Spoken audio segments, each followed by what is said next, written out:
ছাত্ৰ ছাত্ৰীসকল, এতিয়া আমি অষ্টম শ্ৰেণীৰ বিজ্ঞান বিষয়ৰ শ্ৰেণী আৰম্ভ কৰিবলৈ ওলাইছো।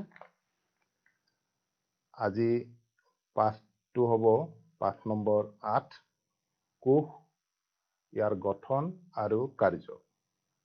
যিসকল ছাত্ৰ ছাত্ৰীয়ে ইতিমধ্যে আমাৰ এই শ্ৰেণীত অংশগ্ৰহণ কৰিছা, তোমালোকে নিজৰ পাঠ্যপুথিসমূহ উলিয়াই লোৱা আৰু আমি আলোচনা কৰা কথাখিনিত যিখিনি তোমালোকে প্ৰয়োজন বুলি ভাবা লিখি ল'ব। আজি নতুন বিষয় এটা আমি আৰম্ভ কৰিম, কোষ, ইয়াৰ গঠন আৰু কাৰ্য। কোষ সম্বন্ধে তোমালোকে ইতিমধ্যে জানা, ইয়াৰ আগৰ শ্ৰেণীত তোমালোকে কোষ সম্বন্ধে নিশ্চয় পাইছা। কোষৰ বিষয়ে জানিবলৈ আমি আগতে কোষ কি আৰু কোনে আৱিষ্কাৰ কৰিলে, কেতিয়া আৱিষ্কাৰ কৰিলে, কোষৰ ধাৰণাটো কোনে দিলে, এই বিষয়ে আমি আগতে এইখিনি আলোচনা কৰি ল'ম। কোষৰ ধাৰণাটো দিছিলে এগৰাকী বিজ্ঞানী ৰবাৰ্ট হুক। ৰবাৰ্ট হুকে 1665 চনত কোষৰ ধাৰণাটো দিয়ে আৰু তেখেতক কোষৰ আৱিষ্কাৰক বুলি কোৱা হয়। কোষৰ মই লিখি দিছো।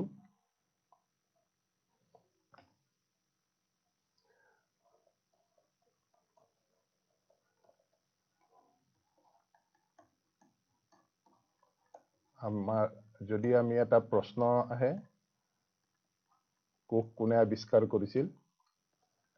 Robert Hooke.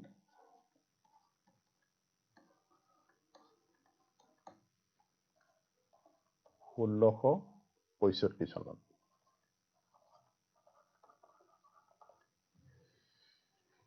তেখেতে কোষ সম্বন্ধে ধাৰণা দিয়াৰ বাবে তেখেতে কেনেদৰে পৰীক্ষা কৰিছিল এই বিষয়ে তোমালোকৰ কিতাপত আছে, তথাপি মই কৈ দিছো।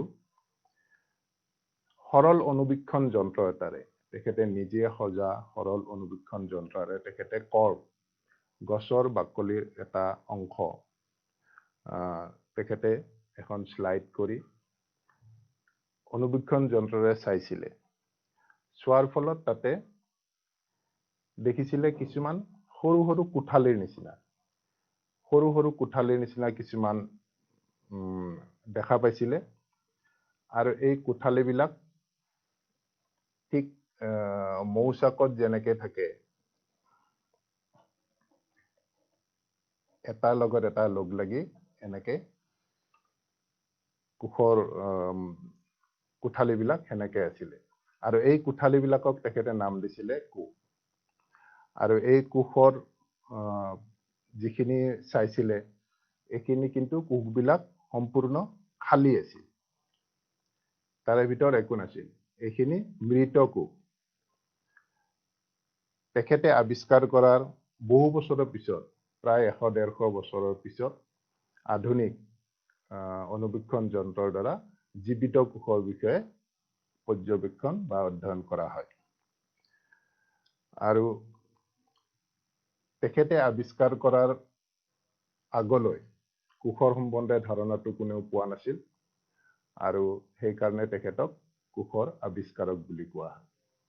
তোমালোকক যদি প্ৰশ্ন এটা আহে, কোষ কোনে আৱিষ্কাৰ কৰিছিল আৰু কেতিয়া আৱিষ্কাৰ কৰিছিল, তোমালোকে লিখিব লাগিব কোষৰ আৱিষ্কাৰক ৰবাৰ্ট হুক 1665 চনত তেখেতে আৱিষ্কাৰ কৰিছিল। আৰু তেখেতে পৰীক্ষাটো কেনেদৰে কৰিছিল? কক বা গছৰ বাকলিৰ এটা অংশ নিজৰ সৰল অনুবীক্ষণ যন্ত্ৰৰে চাই তেখেতে কিছুমান মৌচাকত থকা কোঠালিৰ নিচিনাকৈ কিছুমান এনেকুৱা কোঠালি কিছুমান দেখিছিল আৰু যাক তেওঁ কোষ নামেৰে নামাকৰণ কৰিছিল। কোষবিলাক সাধাৰণতে যথেষ্ট সৰু, খালী চকুৰে দেখা নাযায় আৰু এই কোষবিলাক ক'ত থাকে, কোষৰ কাম কি, কোষৰ গঠন কেনেকে হয়, এই বিষয়ে আমি ইয়াৰ পিছৰখিনিত আমি আলোচনা কৰিম। ৰবাৰ্ট হুকে আৱিষ্কাৰ কৰাৰ প্ৰায় 100-150 বছৰৰ পিছত আধুনিক বা উন্নত ধৰণৰ অনুবীক্ষণ যন্ত্ৰৰ দ্বাৰা জীৱিত কোষবিলাকৰ পৰ্যবেক্ষণ আৰু অধ্যয়ন কৰা হয়, য'ত কোষৰ ভিতৰৰ অংগাণুসমূহ কোষৰ কাম কাজৰ বিষয়ে গোটেইখিনি গম পোৱা হয়।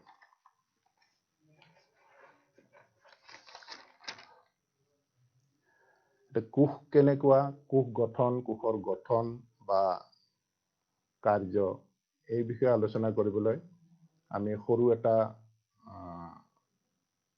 উদাহৰণ এটা ল'ম। আমি পৃথিৱীত সাধাৰণতে দুই ধৰণৰ বস্তু আমি দেখিছোঁ, এবিধ জড় পদাৰ্থ আৰু এবিধ জীৱিত পদাৰ্থ। জীৱিত পদাৰ্থ বা জীৱিত বস্তুবিলাকৰ কিছুমান বৈশিষ্ট্য থাকে, কিছুমান কাৰ্য সেই জীৱিত বস্তুবিলাকে নিজে কৰে, যেনে উশাহ নিশাহ লোৱা,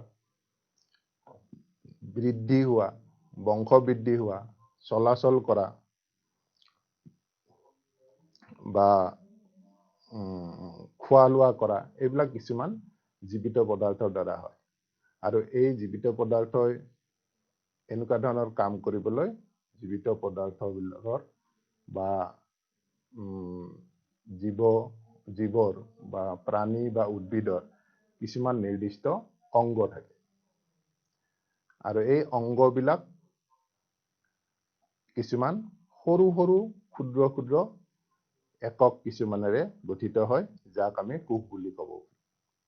যেনে আমি হাতেৰে কাম কাজ কৰোঁ, ভৰিৰে চলাচল কৰোঁ, উশাহ নিশাহ ল'বলৈ আমাৰ কিছুমান নিৰ্দিষ্ট অংগ আছে, খোৱা লোৱা কৰাৰ অংগ আছে। ঠিক তেনে বাহিৰত যিবিলাক আমাৰ অংগ পতংগ আছে, ঠিক তেনেকে দেহৰ ভিতৰতো যিবোৰ আমি দেখা নাপাওঁ, ভিতৰতো কিছুমান অংগ পতংগ আছে, যেনে হাওঁফাওঁ, কিডনী, লিভাৰ, বাহিতপিণ্ড, পাকস্থলী, এইবোৰ কিছুমান অংগ আছে, যিবোৰৰ কিছুমান নিৰ্দিষ্ট কাম আছে আৰু এই কামবোৰ চলি থাকে। আৰু এই কামবোৰ কৰিবৰ কাৰণে এই অংগবোৰ কিছুমান সৰু সৰু ক্ষুদ্ৰ একক কিছুমানেৰে, সৰু সৰু ক্ষুদ্ৰ অংশ কিছুমানেৰে গঠিত হয়, যাক আমি কোষ বুলি কওঁ। সেইকাৰণে কোষক জীৱৰ মৌলিক গঠনৰ একক বুলি কোৱা হয়। জীৱৰ মৌলিক গঠনৰ একক বুলি কোৱাৰ লগে লগে আমি আৰু এটা উদাহৰণ ল'ব পাৰোঁ। ধৰি লোৱা এটা ঘৰৰ যদি আমি বেৰ এখন বনাব লয়, আমি দেখিছোঁ মিস্ত্ৰীয়ে বেৰ এখন বনাব লওঁতে কি কৰে, কিছুমান সৰু সৰু ইটা কিছুমান লয়।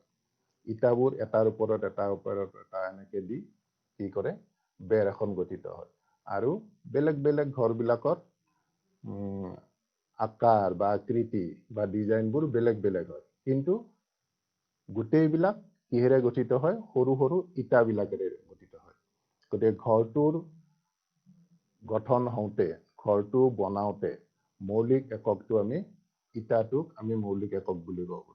ঠিক তেনেকে প্ৰাণীৰ দেহত বা উদ্ভিদৰ দেহত, জীৱৰ দেহত কি থাকে, প্ৰত্যেকটো অংগই কিছুমান সৰু সৰু ক্ষুদ্ৰ ক্ষুদ্ৰ এককেৰে গঠিত, যাক আমি কোষ বুলি কোৱা হয়।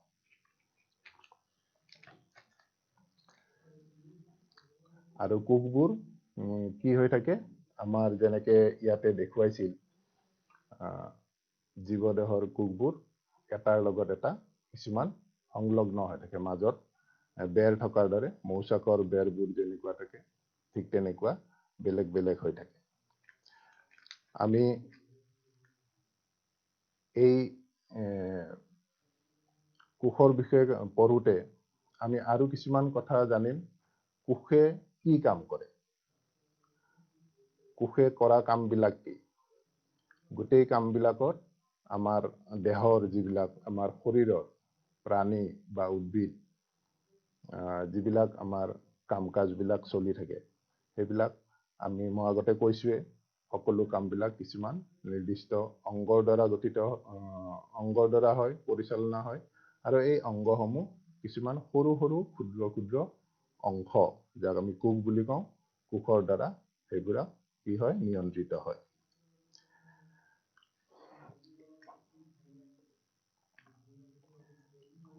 এতিয়া ইয়াৰ পিছৰ কথাখিনি আহিব জীৱৰ দেহত বা প্ৰাণীৰ দেহত কিমান সংখ্যক কোষ থাকে, কোষৰ সংখ্যা কিমান। আৰু এই কোষৰ সংখ্যাটো কোনো ধৰণৰ এটা নিৰ্দিষ্ট নাই। সৰু প্ৰাণী এটা বা ডাঙৰ প্ৰাণী এটা, ধৰি লোৱা এটা ডাঙৰ প্ৰাণী আমি হাতীয়ে ধৰিলো, আৰু সৰু প্ৰাণী এটা আমি ইন্দুৰ বুলিয়ে ধৰিলো বা নিগনি এটা ধৰিলো। আকাৰ আকৃতিৰ ওপৰত কোষৰ সংখ্যাটো নিৰ্ভৰ নকৰে। জীৱবোৰৰ আমি পৃথিৱীত দেখা জীৱ বা উদ্ভিদ বা প্ৰাণী, জীৱবিলাকৰ আকাৰ আকৃতিবিলাক বেলেগ বেলেগ। গতিকে জীৱত আকাৰ আকৃতিৰ ওপৰত এই কোষৰ সংখ্যাবিলাক কিমান কোষ থাকিব, কিমান থাকিব পাৰে, এইটো কোনো ধৰণৰ নিৰ্দিষ্ট সীমা সংখ্যা নাই। প্ৰয়োজন অনুপাতে যিখিনি দৰকাৰ সেই অনুপাতে কোষবিলাক তাতে থাকে।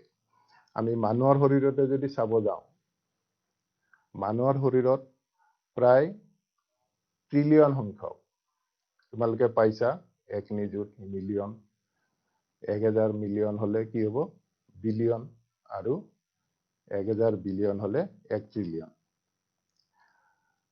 আৰু সেই অনুপাতে বিভিন্ন যিবোৰ অংগ থাকিব আমাৰ দেহত, বিভিন্ন অংগ থাকিব। সেই অংগত যিমানখিনি আমাৰ কোষৰ দৰকাৰ হ'ব, সেই কোষবোৰ তাতে থাকিব।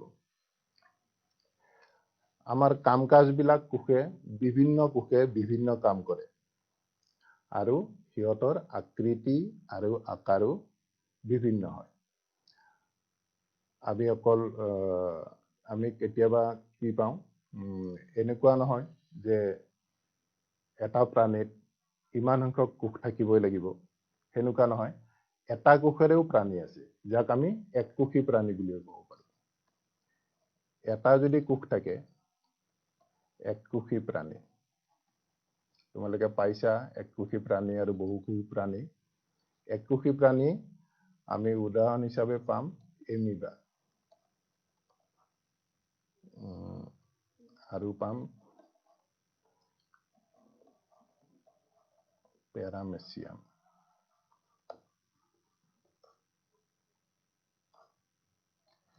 এককোষী প্ৰাণী। এতিয়া কথাটো হ'ল, আমাৰ দেহত, প্ৰাণীৰ দেহত, ডাঙৰ বহুকোষী প্ৰাণীৰ দেহত যদি প্ৰত্যেকটো অংগতে কোষবিলাকেৰে অংগ গঠিত হয়, তেনেহলে এককোষী প্ৰাণী কেনেকে চলে? এককোষী প্ৰাণীত এটা কোষ থাকে, আৰু সেই এটা কোষেই আমাৰ যিখিনি জীৱিত পদাৰ্থ, জীৱিত বস্তু, জীৱই যিখিনি কাম কৰিব লাগে, সেইখিনি এই কোষটোৰে সম্পাদন হয়। আমাৰ যেনেকে জীৱৰ ক্ষেত্ৰত চলাচল কৰা বা খোৱা লোৱা কৰা বা উশাহ নিশাহ লোৱা বা অন্যান্য কাম কৰাৰ কাৰণে আমাৰ যিবিলাক নিৰ্দিষ্ট অংগ থাকে, আৰু এককোষী প্ৰাণীৰ ক্ষেত্ৰত সেই কোষৰ ভিতৰতে বাকী যাৱতীয় কাৰ্যবোৰ সম্পাদন হয়। আৰু এই কামবিলাকৰ কাৰণে কি হয়, কোষৰ কিছুমান অংশ বাঢ়ি আহে। মই যদি এটা এমিবা, সেইকাৰণে এমিবা বা এককোষী প্ৰাণীবিলাকৰ কোনো ধৰণৰ নিৰ্দিষ্ট আকৃতি নাথাকে। প্ৰয়োজন সাপেক্ষে আকৃতি সলনি হয়। এমিবা এককোষী প্ৰাণী আৰু এই এককোষী প্ৰাণীয়ে যেতিয়া চলাচল কৰিব লগা হয় তেতিয়া সিহঁতৰ কি হয় কিছুমান অংশ অলপ আগবাঢ়ি যায় বা খোৱা বস্তু গ্ৰহণ কৰিবৰ কাৰণে কি হয় কিছুমান অংশ আগবাঢ়ি যায় সেই খোৱা বস্তুখিনি এনেকে আগুৰি ধৰে। খোৱা বস্তু পালে সেনেকে আগুৰি ধৰে আৰু খোৱা বস্তুখিনি ভিতৰত সোমোৱাৰ পিছত আকৌ আগৰ আকৃতি গ্ৰহণ কৰে। গতিকে এককোষী প্ৰাণীৰ ক্ষেত্ৰত আমি দেখিছো সিহঁতৰ কোনো ধৰণৰ নিৰ্দিষ্ট আকৃতি নাথাকে আৰু সেই কোষৰ ভিতৰতেই গোটেই কামখিনি জীৱৰ যিখিনি কাম নিৰ্দিষ্ট কাম থাকে সেইখিনি কাম সম্পাদন হয়। গতিকে ইয়াতে আমি এটা কথা গম পাওঁ যে কোষত আমি কি কাম চলে। কোষে গোটেই আমাৰ জীৱৰ শৰীৰৰ যিখিনি কাম উশাহ নিশাহ লোৱাৰ পৰা চলাচল কৰা বা গোটেই কামখিনি কোষৰ দ্বাৰাই সম্পাদন হয়। এইখিনি আমি পিছত পাম। আৰু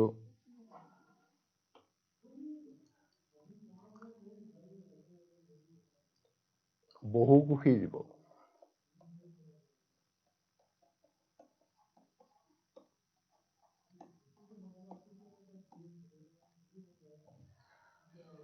বহুকোষী জীৱৰ ক্ষেত্ৰত আমি কৈছো আগতে কিছুমান কি থাকে নিৰ্দিষ্ট অংগ থাকে আৰু এই বহুকোষী জীৱবিলাকেও জীৱন প্ৰক্ৰিয়া জীৱন আৰম্ভ কৰে এটা নিৰ্দিষ্ট কোষৰ পৰা যাক আমি নিষেচিত ডিম্বাণু বুলি ক'ব পাৰো।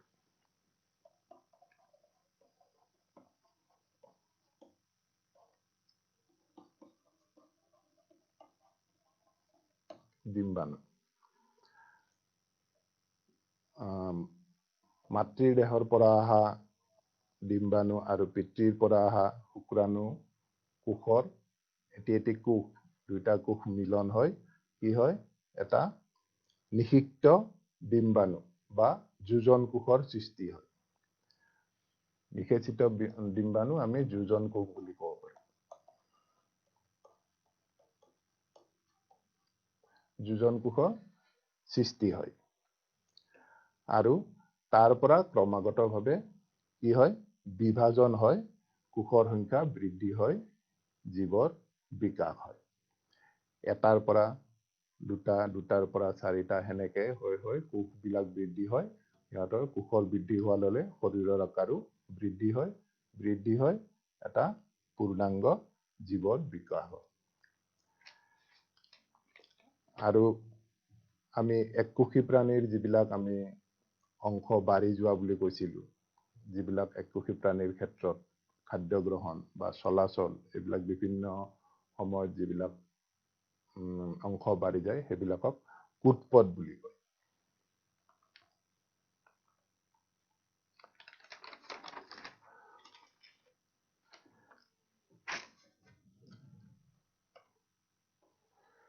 ইয়াৰ পিছত আহিব কোষৰ আকৃতি।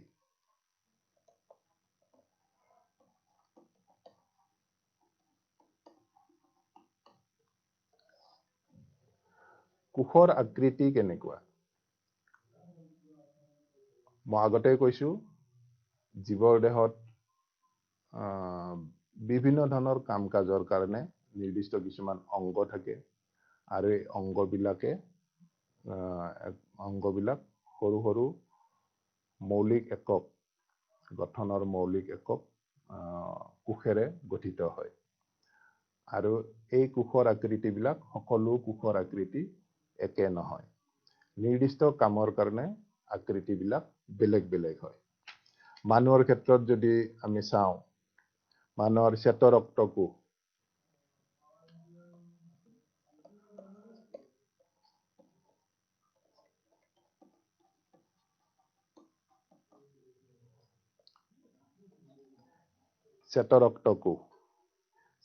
শ্বেতৰক্ত কোষবিলাকৰ আকৃতি মাজে মাজে সলনি হৈ থাকে আৰু দেখাত কি হয় গোলাকাৰ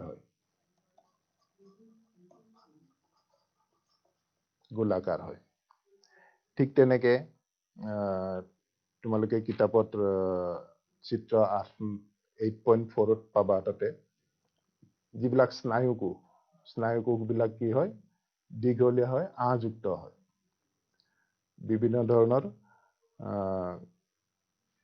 কাম যিবিলাক বাৰ্তা প্ৰেৰণ কৰিব লগা হয় তোমালোকে আগতে পাইছা যিকোনো কাম কাজৰ কাৰণে আমাৰ কি হয় অংগৰ পৰা আমাৰ স্নায়ুকোষেৰে মগজুলৈ বাৰ্তা প্ৰেৰণ হয় তাৰ পিছত আমাৰ যিকোনো মগজুৱে লোৱা সিদ্ধান্তটোৰ ওপৰত আমাৰ কাম কাজবিলাক চলে গতিকে এই ধৰণৰ কোষবিলাকৰ আকৃতি বেলেগ হয় নিৰ্দিষ্ট কামৰ কাৰণে সকলোবিলাক কোষবিলাকৰ আকৃতি বেলেগ বেলেগ হ'ব পাৰে কিছুমান দীঘলীয়া হ'ব পাৰে মাকুৰ দৰে কিছুমান শাখাযুক্ত হ'ব পাৰে তোমালোকে কিতাপত পাইছা মাকু আকৃতিৰ দীঘলীয়া হয় শাখাযুক্ত হয় কোষবিলাক আৰু এইবিলাক আমি তোমালোকে কিতাপত 8.4 যিটো লেসন 8.4 চিত্ৰ নম্বৰ 8.4 তোমালোকৰ কিতাপত আছে তোমালোকে চাই ল'বা গতিকে কোষৰ নিৰ্দিষ্ট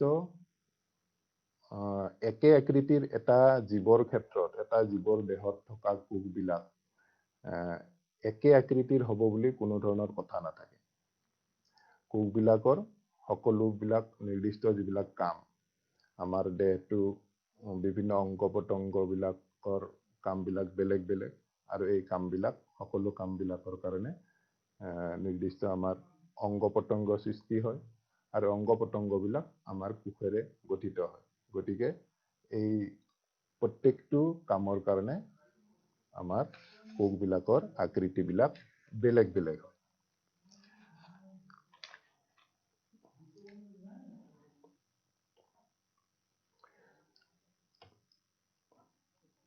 আমি ইয়াৰ পিছত আমি পাম কোষৰ আকাৰ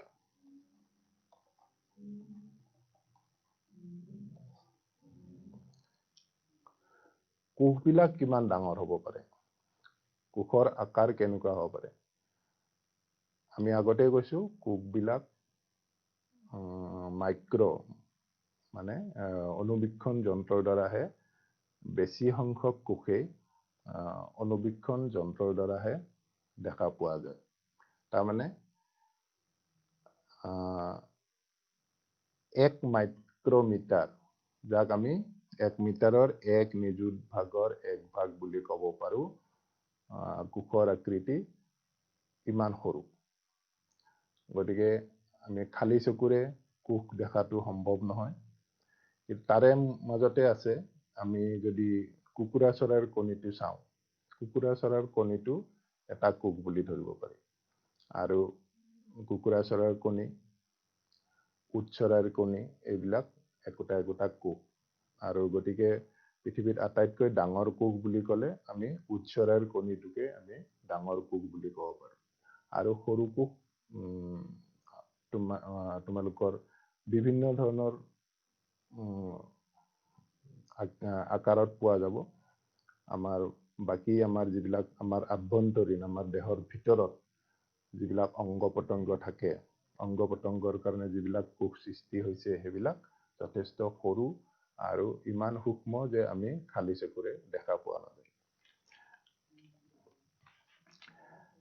বেক্টেৰিয়াৰ কোষ প্ৰায় 0.1 পৰা 0.5 মাইক্ৰমিটাৰ গতিকে উট চৰাইৰ কণীটো আমি আটাইতকৈ পৃথিৱীৰ ডাঙৰ কোষ বুলি ক'ব পাৰো আৰু বেক্টেৰিয়াৰ কোষবিলাক আটাইতকৈ সৰু কোষ কোষৰ আকাৰবিলাক তাৰ কামৰ ওপৰত নিৰ্ভৰ হয় কেনেকুৱা ধৰণৰ আমাৰ দেহৰ ভিতৰত কেনেকুৱা ধৰণৰ কাম চলিব যিখিনি কাম কৰিব সেই কামখিনি ওপৰত কোষৰ আকাৰবিলাক নিৰ্ভৰ কৰে যেনে চাব গ'লে স্নায়ুকোষবিলাক সাধাৰণতে দীঘল হয়, শাখাযুক্ত হয়। আৰু স্নায়ুকোষৰ কাম কি? বাৰ্তা প্ৰেৰণ কৰা। যিকোনো আমাৰ বাহ্যিক অংগতে হওক বা আভ্যন্তৰীণ অংগতে হওক, যিকোনো কামৰ কাৰণে যিকোনো বাৰ্তা মগজুলৈ প্ৰেৰণ কৰিব আৰু মগজুৰ পৰা নিৰ্দিষ্ট সিদ্ধান্ত ল'ব। গতিকে এই বাৰ্তা প্ৰেৰণ কৰাৰ কাৰণে কোষবোৰ সাধাৰণতে দীঘল হয়। ঠিক তেনেকে আমাৰ শ্বেতৰক্ত কোষ বা যাক আমি WBC বুলি কওঁ বা লোহিত ৰক্ত কোষ, এইবিলাকৰ আকাৰবোৰ সাধাৰণতে সূক্ষ্ম হয়, সৰু হয়।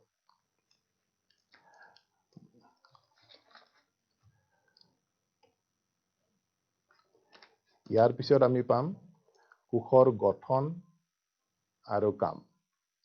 কোষে কি কাম কৰে? মই আগতেই কৈছো, প্ৰত্যেক জীৱৰে নিৰ্দিষ্ট কিছুমান কামৰ বাবে নিৰ্দিষ্ট অংগ থাকে। অকল প্ৰাণীৰে ক্ষেত্ৰত নহয়, উদ্ভিদৰো ক্ষেত্ৰত আমি দেখিছো উদ্ভিদৰো বিভিন্ন অংগ, যেনে পাতত সালোক সংশ্লেষণ হ'ব, আৰু তোমালোকৰ শিপাই কি কৰিব? পানী আৰু খনিজ লৱণ শোষণ কৰে। ঠিক তেনেকে প্ৰত্যেকটো উদ্ভিদৰ ক্ষেত্ৰতো কিছুমান নিৰ্দিষ্ট অংগ থাকে, আৰু এই অংগবিলাক কোষেৰে গঠিত। আৰু এই কাৰণে প্ৰত্যেকটো কোষৰে কামবোৰ বেলেগ বেলেগ হয়। আৰু এই অংগবোৰ কিছুমান সৰু সৰু অংশৰে গঠিত হৈ কোষবিলাক সৰু সৰু কোষবিলাকেৰে গঠিত হৈ পেলাই একোটা অংগ সৃষ্টি হয়। আমি ইয়াতে অংগ সৃষ্টি হোৱাৰ লগতে আমি এটা ক'ব পাৰো, আমাৰ জীৱৰ মৌলিক গঠনৰ একক কোষক আমি জীৱৰ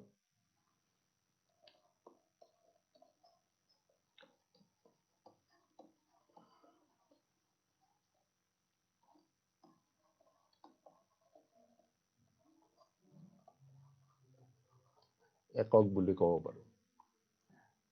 জীৱৰ মৌলিক গঠনৰ একক। তাৰ মানে আমি যেতিয়া জীৱ এটাৰ ক্ষেত্ৰত আমি যিবিলাক অংগ প্ৰত্যংগ চাম, আমি যদি চাওঁ কোষবিলাক কিছুমান নিৰ্দিষ্ট কামৰ কাৰণে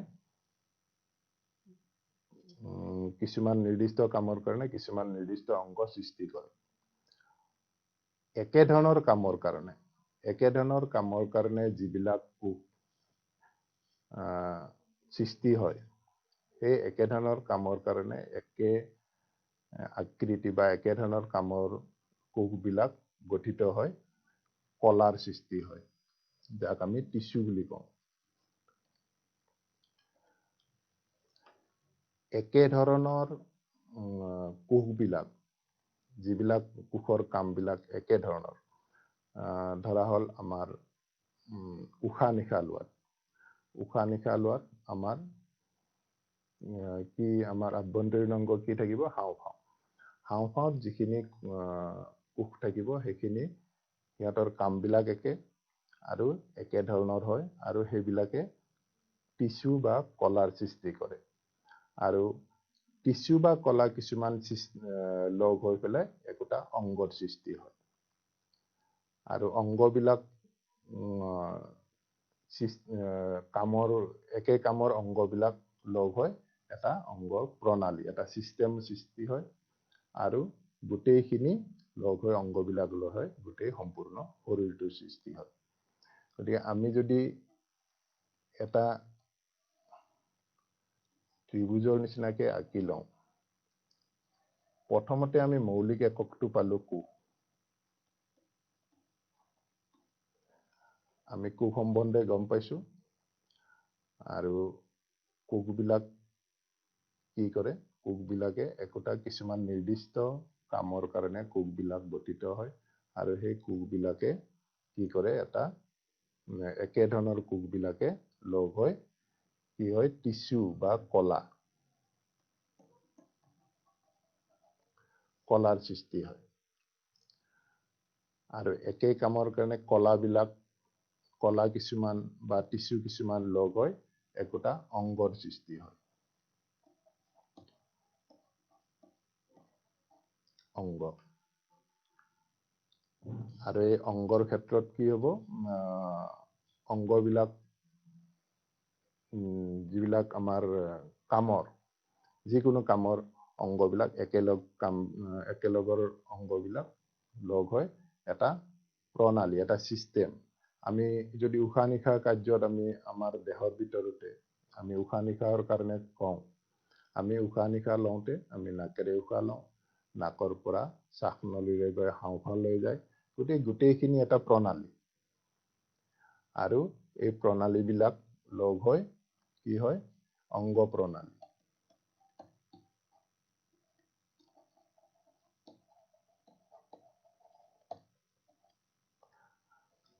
আৰু গোটেইখিনি লগ হৈ অংগ আৰু অংগ প্ৰণালী গোটেইখিনি লগ হৈ গোটেই সম্পূৰ্ণ শৰীৰটোৰ সৃষ্টি হয়। গতিকে ইয়াতে তোমালোকে চোৱা, গোটেই শৰীৰটোৰ, গোটেই জীৱৰ দেহৰ গঠনৰ মৌলিক এককটো হৈছে কোষ।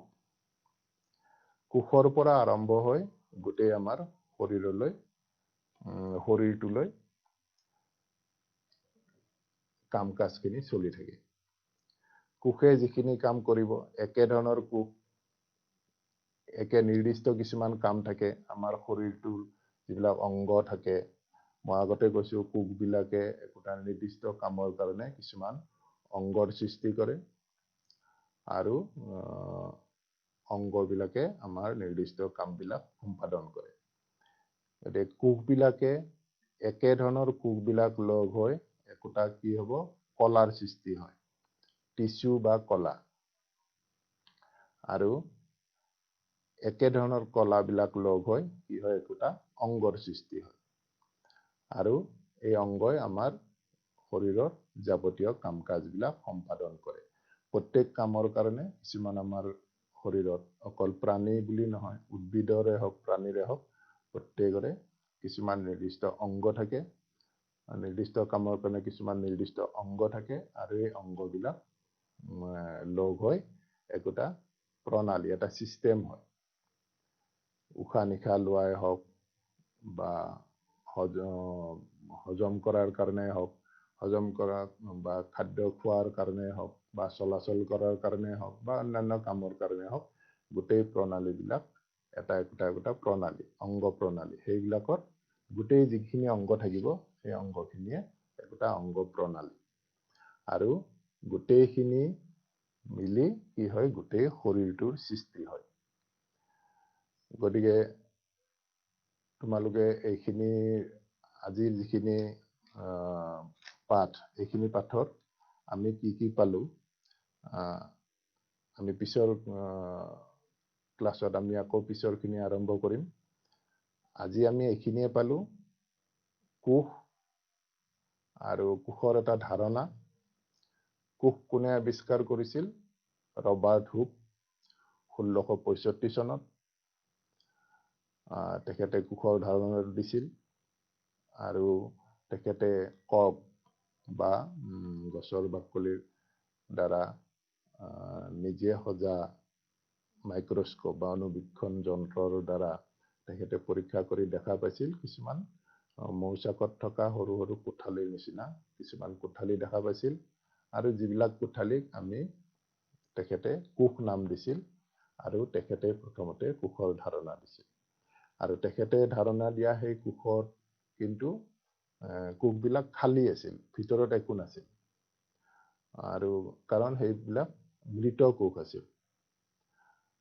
ইয়াৰ পিছত তেখেতে কোষৰ ধাৰণা দিয়াৰ বহু বছৰৰ পিছতহে অলপ উন্নত মানদণ্ডৰ অনুবীক্ষণ যন্ত্ৰৰ দ্বাৰা পৰীক্ষা কৰি জীৱিত কোষৰ বিষয়ে পৰ্যবেক্ষণ আৰু অধ্যয়ন কৰি বাকী কথাখিনি আমি গম পাইছো। গতিকে আৰু কোষবিলাক আমাৰ জীৱ দেহৰ কোষ কিমান সংখ্যক কোষ থাকে, এইটো কোনো নিৰ্দিষ্ট নাই। দেহৰ আকৃতিৰ ওপৰত কোষৰ সংখ্যা নিৰ্ভৰ কৰিব। দেহৰ আকৃতি সৰু হলে কোষৰ সংখ্যা কম হ'ব, আৰু দেহৰ আকৃতি যিমানে ডাঙৰ হ'ব, শৰীৰৰ আকৃতি যিমানে ডাঙৰ হ'ব, কোষৰ সংখ্যাও সিমান বেছি হ'ব।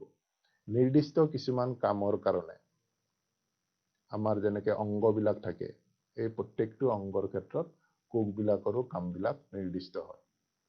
আৰু একেধৰণৰ কাম, একেধৰণৰ কাৰ্য কৰা কোষবিলাক লগ হৈ কি হয়, কলা বা টিস্যুৰ সৃষ্টি হয়।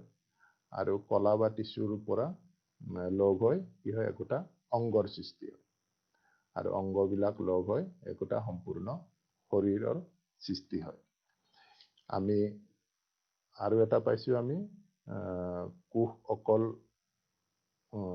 জীৱত বহু সংখ্যক কোষ থকা কথা নহয়, এককোষী জীৱও আছে। আমি পাইছোঁ এমিবা, পেৰামেচিয়াম। এককোষী জীৱই কেনেকৈ চলে, কোষটোৱে গোটেই সকলো কামখিনি কৰে, কোষতে গোটেই কামখিনি হয়।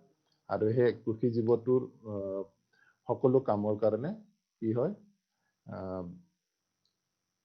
বেলেগ অংগ নাথাকে, আৰু নিজে নিজে কোষৰ পৰা বৰ্ধিত অংশ কিছুমান সকলো কামৰ কাৰণে অলপমান অংশ বৃদ্ধি হয়, আৰু যাক আমি কুটপথ বুলি কওঁ।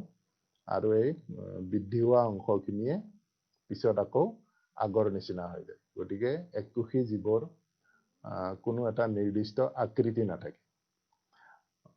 মানুহ বা উদ্ভিদ বা অন্যান্য জীৱিত যিবিলাক বহুকোষী প্ৰাণী, সেইবিলাকৰ একোটা নিৰ্দিষ্ট আকৃতি থাকে। হাত থাকে, ভৰি থাকে, বা গা গছৰ পাত, শিপা, একোটা নিৰ্দিষ্ট আকৃতি থাকে। কিন্তু এককোষী জীৱবিলাকৰ কোনো ধৰণৰ নিৰ্দিষ্ট আকৃতি নাথাকে। গতিকে আকৌ প্ৰত্যেকটো জীৱই এটা কোষেৰে জীৱন আৰম্ভ কৰে। তোমালোকে ইয়াৰ পিছত অধ্যায়ত পাবা নিষেচিত ডিম্বাণু। মাতৃদেহৰ পৰা অহা ডিম্বাণু আৰু পিতৃদেহৰ পৰা অহা শুক্ৰাণু মিলিত হৈ এটা নিষিক্ত ডিম্বাণু সৃষ্টি হয়, যাক আমি যোজন কোষ বুলি কওঁ। আৰু এটা কোষৰ পৰা পৰ্যায়ক্ৰমে বিভাজিত হৈ কোষ বৃদ্ধি হয়, দেহৰ আকাৰ বৃদ্ধি হৈ গৈ থাকে।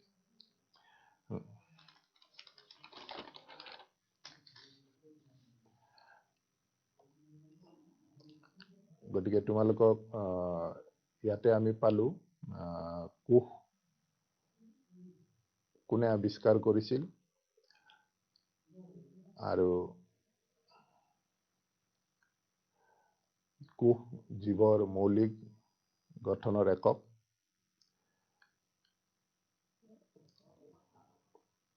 আমি যদি ইয়াতে কওঁ কোষ কাক বোলে, এটা প্ৰশ্ন আহিব পাৰে, কোষ কাক বোলে। জীৱৰ বিভিন্ন অংগবোৰৰ গঠন হোৱা আটাইতকৈ সৰু মৌলিক গঠনৰ অংশকে কোষ বুলি কোৱা হয়।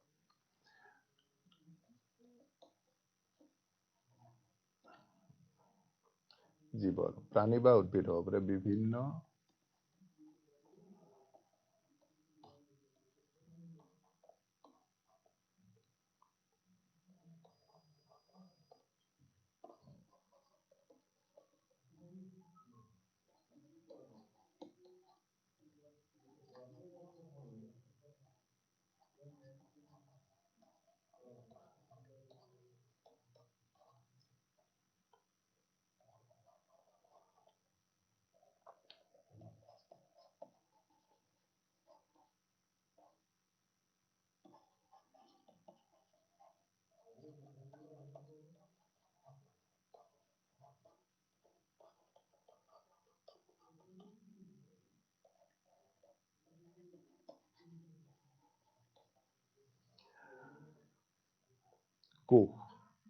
কোষ কাক বোলে, জীৱৰ বিভিন্ন অংগবোৰ গঠন হোৱা আটাইতকৈ সৰু মৌলিক গঠনৰ অংশকে কোষ বোলা হয়। আমি আৰু পাইছিলো একেধৰণৰ কোষবিলাক লগ হৈ কি হয়, কলাৰ গঠন হয়। আমি কলা, যদি আমাৰ এটা প্ৰশ্ন আহে কলা বুলিলে কি বুজা বা কলা কাক বোলে?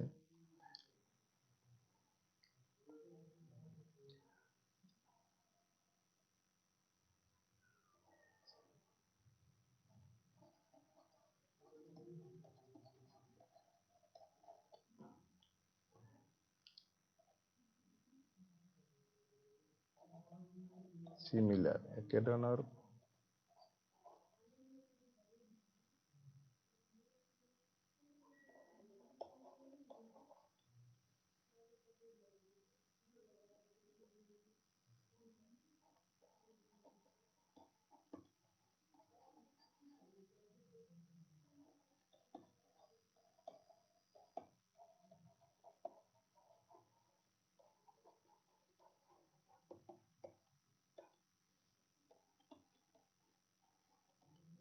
একেধৰণৰ কাৰ্যৰ বাবে কোষবোৰ লগ হৈ কলাৰ সৃষ্টি কৰে, যিবিলাক একেধৰণৰ হয়, একে কাম কৰা কোষবিলাক লগ হৈ কলাৰ সৃষ্টি হয়। আৰু কলাবিলাক একেধৰণৰ কলা লগ হৈ একোটা অংগৰ সৃষ্টি হয়। বা কলাৰ ক্ষেত্ৰত এনেকৈ লিখিব পাৰি, কলাবোৰ হৈছে কিছুমান একেধৰণৰ কোষৰ সমষ্টি, এনেকৈও লিখিব পাৰি আমি। আৰু অংগবিলাক সৰু সৰু কিছুমান কলাৰ দ্বাৰা গঠিত, আৰু এই কলাবিলাক কিছুমান কোষেৰে গঠিত। গতিকে আমি আজি যিখিনি পালো, আমি পালো আজি কোষৰ আৱিষ্কাৰ, কোষ জীৱৰ গঠনৰ আটাইতকৈ সৰু মৌলিক একক, কোষৰ আকাৰ, কোনো ধৰণৰ বেলেগ বেলেগ নিৰ্দিষ্ট বেলেগ বেলেগ কিছুমান কামৰ কাৰণে কোষবিলাকৰ আকাৰ বেলেগ বেলেগ হয়। আৰু কোষৰ আকৃতি আৰু কোষৰ সংখ্যা, জীৱৰ দেহ যিমানে ডাঙৰ হ'ব সিমানে কোষৰ সংখ্যা বেছি থাকিব, আৰু সৰু হলে কোষৰ সংখ্যা কম থাকিব। কিন্তু সৰু কোষ বা ডাঙৰ কোষ বুলি কামৰ কোনো ধৰণৰ ডিফাৰেন্স নাথাকে বা পাৰ্থক্য নাথাকে, প্ৰত্যেকে নিজৰ নিজৰ কামৰ কাৰণে দায়বদ্ধ। গতিকে আমি ইয়াৰ পিছত কোষৰ অংশসমূহ পাম। কোষৰ ভিতৰত কি কি অংশ থাকে, আৰু এই অংশবিলাক কি বুলি কয়? কোষ অংগাণু। আৰু অংগাণুবিলাকে প্ৰত্যেকটো কোষে কি কি কাম কৰে সেইবিলাক আমি পাম। আমি পিছৰ ক্লাছত এই বিষয়ে তোমালোকৰ লগত আলোচনা কৰিম। গতিকে আজি যিখিনি আমি পঢ়িলো, কোষৰ ধাৰণা, কোষ আৱিষ্কাৰ, আৰু কোষৰ আকাৰ আৰু আকৃতি, আৰু বিভিন্ন ধৰণৰ কোষবিলাকে নিৰ্দিষ্ট কিছুমান কামৰ কাৰণে থকা কোষবিলাক লগ হৈ কি হয়? একোটা অংগৰ সৃষ্টি হয়, কলাৰ সৃষ্টি হয়, কলাবিলাক লগ হৈ একোটা অংগৰ সৃষ্টি হয়। গতিকে আজিলৈ তোমালোকৰ ক্লাছটো ইমানতে সমাপ্ত কৰিবলৈ ওলাইছো। গতিকে পৰৱৰ্তী ক্লাছত আমি কোষৰ বিভিন্ন অংশসমূহৰ বিষয়ে আলোচনা কৰিম। ধন্যবাদ।